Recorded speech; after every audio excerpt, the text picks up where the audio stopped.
Teka. Pupisto muna kami. Na para bang nagpo-photoshoot lang. Ika nga.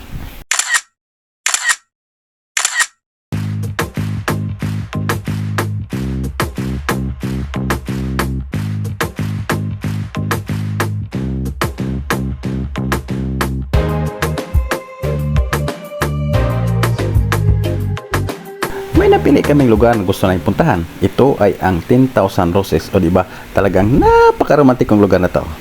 Kaya dito lang yan makikita sa Cebu.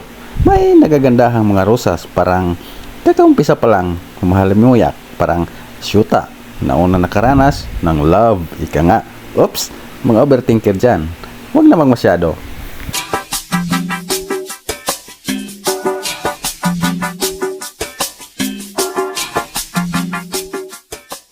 May ba narinig ang 10,000 Roses? Pareho tayo. Kami din, ngayon lang din nakakarating dito sa napaka-romantik ng lugar na ito. Napapaligid ang dagat at napakasarap sa pakiramdam ang simoy ng hangin. Tama dito ang family bonding at mag-dinner date. May restaurant din sa paligid na swak sa budget. Okay din, di ba?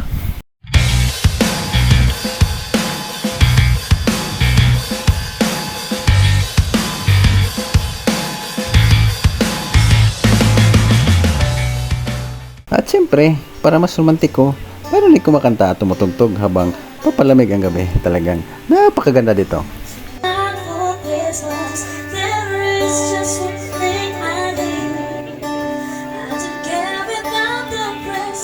Kami pa uli sa picture taking. Teka. Pupisto muna kami. Na para bang nagpo-photoshoot lang. Ika nga. At siyempre, pag nagutom, meron din kakaibang restaurant ang napuntahan namin. Tinatawag na Kuy Restaurant, na ang mga misa parang nakababad lang sa tubig at napapaligiran ng mga kuy fish. Kakaiba, di ba?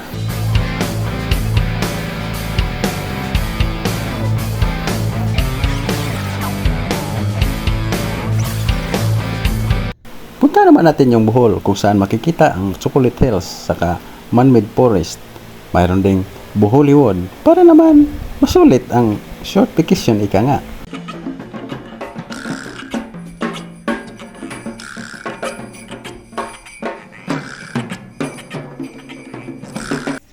Bago makikita ang mga nagalakihang mga bundok na napapaligiran ng mga puno, kailangan mo nang umakyat sa pinakatuktok. Kailangan ihanda ang sarili sa pag-akyat. Bago makakarating sa pinakatuktok, hihingalin ka na. Pero pagdating mo sa tuktok, masusulit mo naman ang iyong mga pinaghirapan. Talagang napakagandang exercise dito.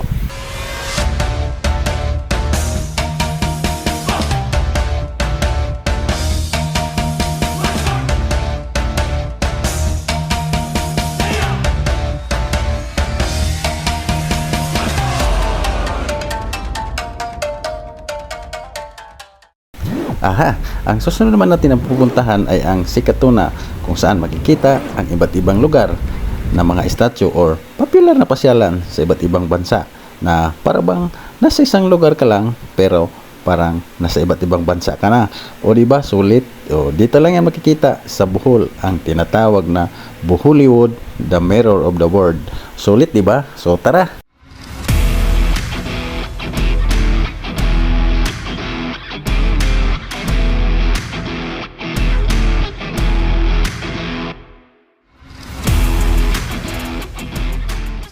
Dito ngayon lang, kaya ginagrab na namin yung pagkakataon habang nandito. So tara, ikot-ikutin natin kung anong mayroon dito sa lugar na to. Ang unang lugar na puntahan natin ay ang United States of America. So dito tayo sa bridge ng United States. At saka mayroon ding Singapore. So talagang nasa isang lugar ka nang, pero iba't ibang lugar ang pwede mong mapuntahan. Mayroon ding popular na pasyalan sa Paris, kaya nandito tayo ngayon sa Paris. Teka. Mayroon ding paboritong pasyalan ng mga Marino ay ang Brazil. Oops, teka lang. Huwag namang overthinker pag sinabing Brazil. Brazil, magandang lugar ditong Brazil. Marami ding nangangarap na makaapak sa lugar ng Brazil.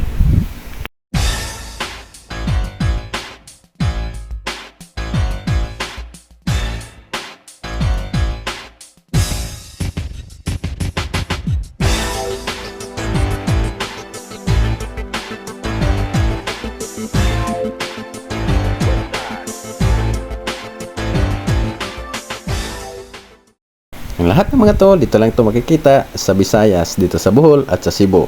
So makita-kits na tayo sa susunod na video. See you!